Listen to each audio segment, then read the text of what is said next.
Quand vous voulez. Hein. Philippe, vous avez passé de belles fêtes. Oui, oui, on aurait passé de belles fêtes quoi qu'il arrive. On était déjà content de notre parcours depuis sur les 16 premiers matchs. Euh, et puis quoi qu'il arrive, c'est ce que j'avais dit à mes joueurs avant le match. Vous pourrez en parler une fois, c'est pas la peine d'en parler tout le temps.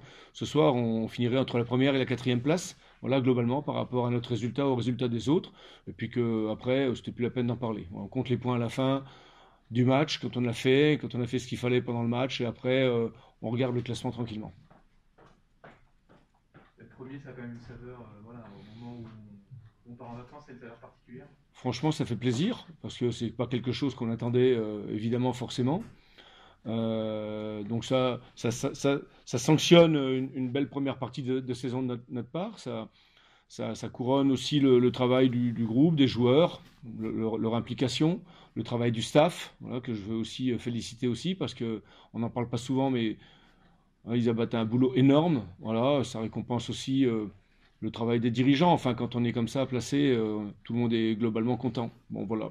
Donc, il n'y a rien qui change de plus que ça. Moi, je suis très très heureux. Après, ça va me permettre de passer vraiment des fêtes sur un sentiment d'un dernier match accompli. Et je trouve que ce qu'on fait peut-être mieux par rapport à l'année dernière, encore plus qu'il y a 2 ans, c'est que ce soit contre Dunkerque il y a 15 jours ou ce soir, on saisit les occasions de pouvoir voilà, soit prendre la première place ou soit monter sur le podium, ce qu'on a largement raté sur les dernières années. Vous avez eu pression ce soir pour prendre le meilleur sur 3. Ouais, mais bon, le match il a été comme on l'imaginait, une équipe de 3 techniquement qui, notamment au milieu de terrain, qui avec son organisation, qui pose des problèmes à quasiment tout le monde. Et puis, quand vous voyez la débauche d'énergie d'un garçon comme Tousgar, voilà, devant ça envoie, sur les côtés ça va vite, donc il fallait qu'on soit nous bah, euh, prêts à bien défendre contre cette équipe, mais c'était aussi notre objectif de chaque fois qu'on pouvait de construire nos actions si on pouvait le faire. Mais vous avez vu le pressing qu'ils mettent, c'est très difficile. Et puis surtout d'utiliser de temps en temps l'espace dans leur dos ou sur nos récupérations, de pouvoir vraiment aussi nous se projeter. Bon, et là on l'a plutôt bien fait, mis à part les premières 10 minutes où on est un peu rentré tendu, j'ai trouvé, on a perdu des ballons, on a rendu beaucoup de ballons. Après, notre début de la deuxième mi-temps un peu laborieux aussi, mais après on a quand même trouvé un petit peu de place et on en a profité. Il faut dire que 3, il faut leur rendre aussi cet hommage. C'est une équipe qui ferme pas le jeu, même à 10, qui a continué à jouer, d'où les occasions qu'on a pu se créer aussi sur la fin. À Niort et contre Sochaux, le fait d'être un de plus, vous n'aviez pas su saisir cette opportunité là. Bon, cette fois, il a fallu une troisième fois pour la prendre au bon moment. Ouais, mais bon, c'est pas du tout pareil. Niort et Sochaux ont défendu leur infériorité numérique, ce qui est normal. Niort pendant 1 heure et quart, Sochaux pendant 1 heure, c'est long. Jouer à un de moins, c'est long. Donc, on n'a pas, nous, réussi à trouver les réponses, surtout techniques. Parce qu'à un moment donné, quand tu joues contre un bloc très très bas qui défend dans ses 30 mètres, bah, il faut, dans le jeu combiné, être plus à l'aise. Par exemple, 3 est plus à l'aise que nous dans ce registre. Mais nous, on doit aussi aller dans la progression, dans ce registre bien particulier. On a pu le vérifier là, sur les matchs qu'on a fait cette semaine. On a regardé quelques images aussi de choses qu'on aurait pu faire mieux, notamment à Sochaux.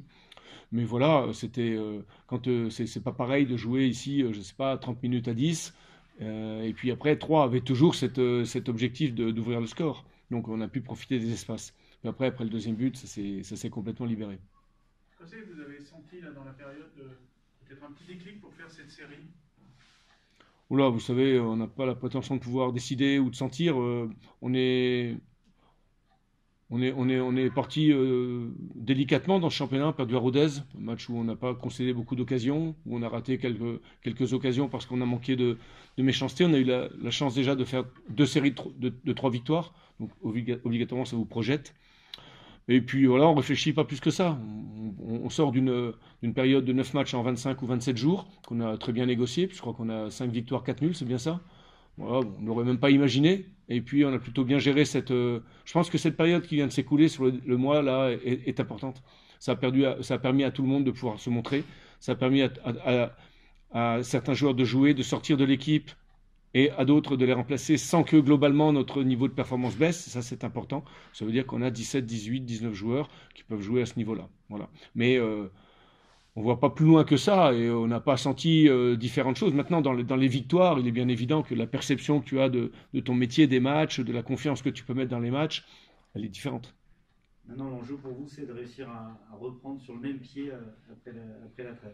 Oui, mais bon, après, c'est dans 15 jours. On a déjà l'enjeu, c'est déjà maintenant de couper tout ça, de récupérer. Parce que bon, ça fait un mois qu'on s'entraîne en deux groupes avec des gens bon, là, qui bossent, d'autres qui récupèrent. C'est pas si facile que ça. On l'a plutôt bien géré, je le répète. C'était pour moi une période, c'est la première fois que j'avais autant de matchs à gérer dans un laps de temps aussi court. Et globalement, avec le staff, on l'a bien géré. On a évité les blessures, mis à part Yorick. Bon, ce soir, on a un peu de pépins avec notamment Manu Pérez qui a mis les pieds dans le terrain. Malheureusement, je crois que c'est le seul élément qui manquait ce soir, le terrain, voilà, malheureusement. Mais après, voilà, notre objectif est de récupérer, de revenir, de se préparer. On a Clermont, on a Auxerre, on a Toulouse sur nos 3 premiers matchs. Voilà, ce seront de très très bons tests pour nous. Et notre objectif sera d'être à nouveau à la hauteur de ces événements. Jusqu'où elle peut aller cette équipe, Philippe? Comment? Jusqu'où elle peut aller cette équipe de temps en temps, je suis l'entraîneur, donc je suis crispé. Ça peut m'énerver aussi de voir de temps en temps des insuffisances techniques ou des choses qu'on va mal jouer parce que à un moment donné, on n'est pas dans l'application totale d'un ballon. Et le ballon, il est important et bien donner le ballon à son partenaire, c'est important. Et je pense qu'en cours de route, on a lâché des points parce qu'à un moment donné, voilà, cette dernière passe, elle n'arrive pas ou l'avant-dernière, mais on peut quand même pas être plus royaliste que le roi. Donc, on va pas demander non plus trop, mais cette équipe, elle est portée par de l'enthousiasme, du dynamisme, une certaine qualité aussi. On a des joueurs aussi clés. On a une bonne défense, un bon gardien, ça c'est important. Tout le monde peut marquer un peu des buts, on l'a vu encore ce soir. On se partage un petit peu les buts marqués entre nos 4-5 attaquants là. Et puis c'est tout, on ne va pas plus loin que ça. Après, l'objectif du staff, c'est de faire progresser les joueurs. Bon, s'ils progressent bien, ben, on pourra faire une belle deuxième partie de championnat. Mais je répète qu'au début de saison, on n'est pas taillé ni armé, que ce soit structurellement ou financièrement, pour lutter avec les grosses équipes, avec les grosses écuries. Mais voilà, vous savez, il ne s'agit pas non plus de coucher des noms sur le papier ou d'avoir du budget, on sait bien. Tout ça, c'est une histoire d'ambiance générale, quotidienne. Voilà. Et je ne vous cache pas non plus que les victoires, ça aide à beaucoup de choses. Les joueurs ne semblent pas douter. On a vu un Moussa Djité qui a eu un peu de mal sur les derniers gestes en première mi-temps et il se montre décisif au retour des vestiaires. Ben oui, parce qu'il n'y a pas de raison de douter. Je veux dire, rater des trucs, celui qui tente rien, il rate rien. Hein. Comme ça, c'est tranquille. Hein. Moi, je peux jouer aussi. Si je fais des passes vers l'arrière à mon gardien, je peux tenir mon rôle. Mais après, voilà, il y a une prise de risque aussi sur les attaquants. Alors, de temps en temps, ça réussit, de temps en temps, ça rate. Mais je vois pas pourquoi. Enfin, on n'est pas là pour douter, nous. Je veux dire, on a un match à faire. J'avais donné rendez-vous ce soir à mes joueurs, du coup.